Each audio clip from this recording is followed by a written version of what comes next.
আমাদের সাইলেন্ট প্রধানমন্ত্রী জনাব তারেক রহমান তিনি জেস্টার পলিটিক্স করবেন, মানে নির্বাক থাকবেন, নিজের পানি নিজে খাবেন, সিনেমা দেখবেন, হেঁটে যাবেন, ওই বিভিন্ন জনের সাথে কোলাকুলি করবেন, ঈদ মোবারক জানাবেন, এগুলো করে তিনি একটা জেস্টার পলিটিক্সের মধ্যে থাকবেন। কিন্তু এটা একটা অত্যন্ত, আমি বলবো যে পপুলিস্ট বটে, কিন্তু খুবই নিম্ন স্তরের পপুলিজম হবে। আমি সেদিন বললাম যে 3 জিয়ার 3 গণভোট, শহীদ প্রেসিডেন্ট জিয়াউর রহমানের ছিল 19 দফার গণভোট, বেগম খালেদা জিয়ার হলো সংসদীয় গণতন্ত্রে ফেরত আসার জন্য গণভোট, আর আমাদের এখানে ঢাকা বিশ্ববিদ্যালয়ের ছাত্রদলের নেতারা পরে রাগও করতে পারেন, আমাদের সাইলেন্ট প্রধানমন্ত্রী জনাব তারেক রহমান তার হচ্ছে তিনি আবার দাঁড়িয়ে আছেন আরেক গণভোটের সামনে। এখন তিনি এটাকে কীভাবে ডিল করবেন সম্ভবত তিনি জানেন না, এবং আমাদেরকে খুব জ্ঞান দিচ্ছে বিএনপির লোকেরা যে আপনারা পার্লামেন্টারি ডেমোক্রেসি বুঝেন না, আমরা বুঝি।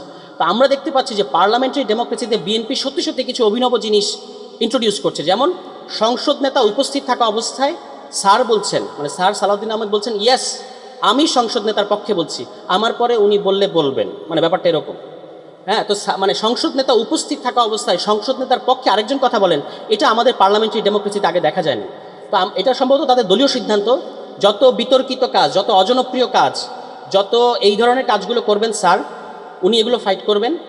আর আমাদের যিনি প্রধানমন্ত্রী তিনি জেস্টার পলিটিক্স করবেন, মানে নির্বাক থাকবেন, নিজের পানি নিজে খাবেন, সিনেমা দেখবেন, হেঁটে যাবেন, ওই বিভিন্ন জনের সাথে কোলাকুলি করবেন, ঈদ মোবারক জানাবেন, এগুলো করে তিনি একটা জেস্টার পলিটিক্সের মধ্যে থাকবেন। কিন্তু এটা একটা অত্যন্ত, আমি বলবো যে পপুলিস্ট বটে, কিন্তু খুবই নিম্ন স্তরের পপুলিজম হবে। কারণ এটা দিয়ে আপনি পার পাবেন না জনাব তারেক রহমান।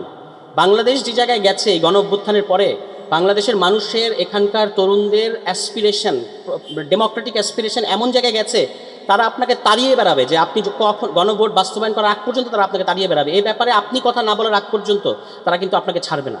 আপনি নির্বাচনের আগে গণভোটের পক্ষে হ্যাঁ বললেন, এখন দেখি সালাউদ্দিন আহমেদ বলে যে এখানে নাকি একটা প্রতারণা হয়েছে। তো তখন আপনারা বোঝেন নাই? আপনারা কি বলতে চান যে আপনাদের যিনি প্রধানমন্ত্রী তিনি প্রধানমন্ত্রী হওয়ার আগে না বুঝে গণভোটের পক্ষে বলেছেন? নিজেদের প্রধানমন্ত্রীকে তো অপমান করতেছেন। তখন বললেন যে তখন এত প্রশ্ন কেউ তারা কিন্তু তোলে নাই, যে এই প্রশ্নের মধ্যে সমস্যা। তারপরে এই যে আরেকজন ব্যারিস্টার সাহেব আছেন, ব্যারিস্টার পার্থ, অত্যন্ত জ্ঞানী মানুষ, তিনি 1 বছর আগে দেখলাম বললেন যে জনগণ একদিন এই সংবিধান ছুঁড়ে ফেলে দেবে। এখন তিনি বলতেছেন জনগণ ছুঁড়ে ফেলে দিলে নাকি, এটা বললে নাকি এটা পরাজয়ের গ্লানি মনে আসে। তো আমি একটা শোতে বললাম, আমাকে বলতেছে যে আমি বললাম বেগম খালেদা জিয়াও তো বলেছে, পার্থও তো বলেছে সংবিধান ছুঁড়ে ফেলার কথা, কারণ না ওনারা রূপক অর্থে বলেছেন। তা আমি বললাম যে আমরা কি বলেছি এইভাবে ছুঁড়ে ফেলে দিব? আপনারা তো আক্ষরিকভাবে বলেন।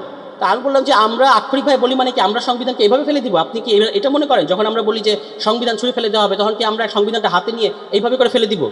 মানে ওনাদের আমাদের সম্পর্কে ধারণা এটাই, ওনারা বললে রূপক আর আমরা বললে আক্ষরিক অর্থে। এখন আক্ষরিক অর্থে হোক আর রূপক অর্থেই হোক, আপনাদেরকে মনে করিয়ে দিতে চাই, আইয়ুব যখন এখানে একটা সামরিক স্বৈরাচার, আইয়ুব যখন একটা অগণতান্ত্রিক স্বৈরাচারী সংবিধান প্রণয়ন করেছিল 62 সালে, যেটার কোনো পলিটিক্যাল লেজিটিমেসি ছিল না, তখন এখানকার ছাত্র সমাজ, এই ঢাকা বিশ্ববিদ্যালয়ের ছাত্ররা ওই সংবিধান পুড়িয়ে দিয়েছিল। বাংলাদেশকে সেদিকে যদি নিয়ে যেতে না চান, তাহলে সংস্কার না সংশোধনী, দফার মধ্যে লিখে রেখেছেন সংস্কার, এখন বলেন সংস্কার বলতে কিছু নাই। স্যারের যে কত জ্ঞান! ফলে ভালোই যদি জনগণের অধীনে না থাকেন, যদি সংসদীয় স্বৈরতন্ত্র কায়েম করতে না চান, এবং যদি গণতান্ত্রিকভাবে জনগণের ম্যান্ডেট না মেনে দেন, তাহলে আমি গতকালকে একটা আলোচনায় বলেছি, এটাই আমার শেষ কথা, যে আওয়ামী লীগ হলো সফল বিএনপি, আর বিএনপি হচ্ছে ব্যর্থ আওয়ামী লীগ। আওয়ামী লীগ কেন সফল বিএনপি? কারণ বিএনপি যা করতে চেয়েছে, ক্ষমতা কক্ষিগত করা এবং এই সমস্ত কিছু, তারা কিন্তু করতে পারে নাই। তারা রাস্তা দেখিয়েছে, ওই রাস্তায় সফলভাবে আওয়ামী লীগ হেঁটেছে। আর বিএনপি হলো ব্যর্থ আওয়ামী লীগ, মানে আওয়ামী লীগ হতে চায় কিন্তু পারে না। ফলে এই যে সফল বিএনপি তথা আওয়ামী লীগের পরিণতি আপনারা দেখতে পাচ্ছেন। আপনারা ব্যর্থ আওয়ামী লীগ তথা বিএনপি, আপনাদের কি হবে আমরা কিন্তু বলতে পারি না। আমরা শুধু আল্লাহর কাছে এই আরজ জানাতে পারি যে আপনাদের যেন আল্লাহ পাক দ্রুততম সময় হেদায়েত দেয় এবং হুঁশ দেয়, তাতে করে আপনারা বাংলাদেশের মানুষের, তরুণ সমাজের এই মুহূর্তের পালসটা বুঝতে পারবেন। যদি বুঝতে না পারেন, তাহলে আপনাদের কপালে এবং আপনাদের নসিবে কী আছে তা কিন্তু আমরা জানি না। সবাইকে ধন্যবাদ, ভালো থাকবেন।